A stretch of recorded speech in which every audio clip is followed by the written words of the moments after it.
accident কমি যাব পাৰে অসম ৰাজ্যিক পৰিবহণ নিগম আৰু স্পেইনৰ এপ্লাছ ITUV নামৰ এটা কোম্পানী এই দুইটা কোম্পানীয়ে লগ লাগি আমাৰ ডিব্ৰুগড় যোৰহাট বিশ্বনাথ চাৰিআলি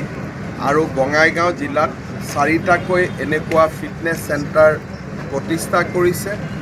গুৱাহাটীত অসম ৰাজ্যিক পৰিবহণ নিগমে নিজে কৰিছে আৰু শিলচৰত ভাৰত চৰকাৰৰ নেতৃত্ব বুলি পুৰণা সংগঠন এটাইও কাম কৰি আছে এতিয়া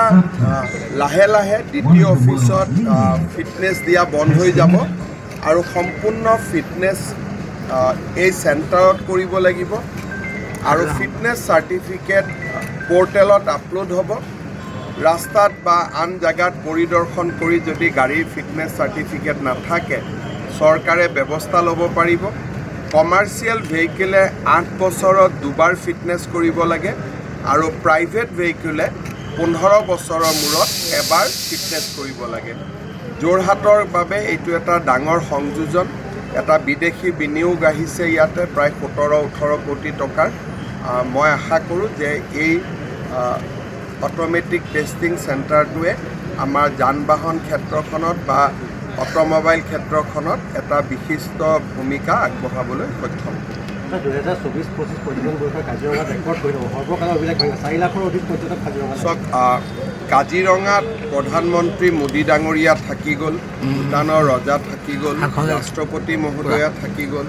পূৰ্বৰ ৰাষ্ট্ৰপতি থাকি গ'ল যোৱা 4টা বছৰত কাজিৰঙাক বিশ্ব স্তৰত এটা আকৰ্ষণৰ কেন্দ্ৰবিন্দু কৰাৰ বাবে আমি প্ৰচেষ্টা কৰিছিলোঁ এইবাৰ জাৰ্মানী জাপান আৰু অষ্ট্ৰেলিয়ায়ো নিজৰ ট্ৰেভেল এডভাইজাৰী সংশোধন কৰিলে মই আশা কৰিছোঁ খুব কম দিনৰ ভিতৰতে নিউজিলেণ্ডেও ট্ৰেভেল এডভাইজাৰী সংশোধন কৰিব স্বাভাৱিকতে অসমলৈ পৰ্যটকৰ সংখ্যা বাঢ়িছে আৰু মই আশা কৰোঁ যে অহা 3-4টা বছৰত ই আৰু বহুত বেছি বাঢ়িব লাহে লাহে কাজিৰঙাত নতুন হোটেলবিলাকো আহিব আৰু কাজিৰঙাৰ এটা বিশাল পৰ্যটকৰ কেন্দ্ৰবিন্দু হৈ খুব কম সময়ৰ ভিতৰত এই বছৰত হৈ যাব লাগে মাৰ্চৰ আগতে হৈ যাব